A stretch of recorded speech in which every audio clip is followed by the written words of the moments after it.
జయం రవి మీలో చాలామంది తెలిసే ఉంటుంది. సో, నిత్య మేనన్ వీళ్ళిద్దరూ ఒక రొమాంటిక్ ఎంటర్‌టైనర్ అయితే ఒక మూవీ అయితే కలిసి నటించారు. ఆ మూవీ పేరొచ్చి 'కదలిక్క నెరమెల్లె'. సో, ఇది జనవరి 14 అయితే థియేటర్‌లోకి అయితే వచ్చింది. ఇక తాజాగా నెట్‌ఫ్లిక్స్‌లోను తెలుగు, తమిళ్, హిందీ భాషలో స్ట్రీమింగ్ అవుతుంది. మరి మూవీ ఎలా ఉందో అసలు కథ ఏంటో ఈరోజు వీడియోలో అయితే తెలుసుకునే ముందు కొత్తవారు మన ఛానల్ చూసినట్లయితే మూవీ రివ్యూస్ కోసం మన ఛానల్ తప్పకుండా సబ్స్క్రైబ్ అయితే చేసుకోండి. వీడియోని లైక్ చేయడం మాత్రం మర్చిపోకండి. ఇక కథ ఏంటంటే ఆర్కిటెక్ట్‌గా చెన్నైలో పనిచేసే అమ్మాయి శ్రియ. తల్లిదండ్రులతో కలిసి ఈ అమ్మాయికి ఇండిపెండెంట్‌గా ఉండటం అంటేనే ఎక్కువ ఇష్టం. కానీ పేరెంట్స్ అయితే ఉంటుంది.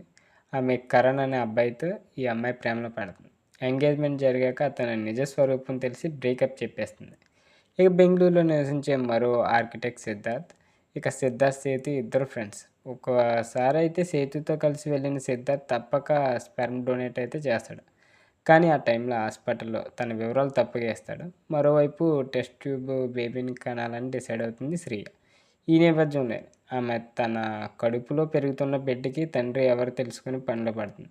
సిద్ధార్థ్ నిరుపమతో ప్రేమలో ఉంటాడు. కానీ అతనికి పిల్లలు ఇష్టం లేకపోవడం వల్లే ఆమె దూరం అవుతుంది.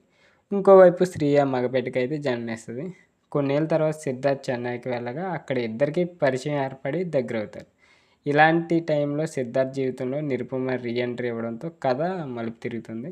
ఆ తర్వాత ఏం జరిగింది, ప్రియా బిడ్డకి తండ్రి ఎవరు అనే విషయాలు మూవీని చూసి అయితే మీరు తప్పకుండా తెలుసుకోవచ్చు.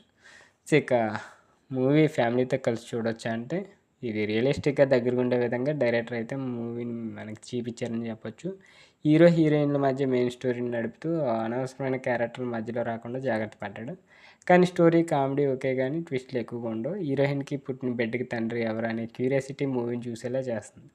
ఇక sensitive to emotional values and opinions, ఇక డెసిషన్స్, ఒకరి నిజాయితీని మరొకరు గౌరవిస్తూ మూవీ అయితే వెళ్తూ ఉంటుంది. ఇంకా ఇందులో నిత్య మేనన్ పాత్రకైతే మంచి ప్రాధాన్యత ఉంది. అలాగే జయం రవి కూడా బాగా యాక్ట్ చేశారనే చెప్పొచ్చు. ఇక మ్యూజిక్ బాగానే ఉంది, ఎడిటింగ్ కూడా పర్వాలేదు. చివరిగా ఇప్పటికే టెస్ట్ బేబీ కాన్సెప్ట్‌తో ఎన్నో సినిమాలు వచ్చాయి. అయితే డైరెక్టర్ ఓన్లీ రొమాన్స్‌ని బేస్ చేసుకోకుండా ఫీల్ గుడ్ మూవీకి ఈ సినిమాని అయితే ఆడియన్స్ ముందుకు అందించారు.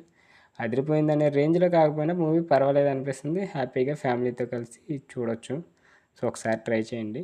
ఇది ఈరోజు వీడియో. సో, వీడియో నచ్చినట్లయితే తప్పకుండా లైక్ చేసి ఇలాంటి మూవీ రివ్యూస్ కోసం మన ఛానల్ తప్పకుండా సబ్స్క్రైబ్ అయితే చేసుకోండి.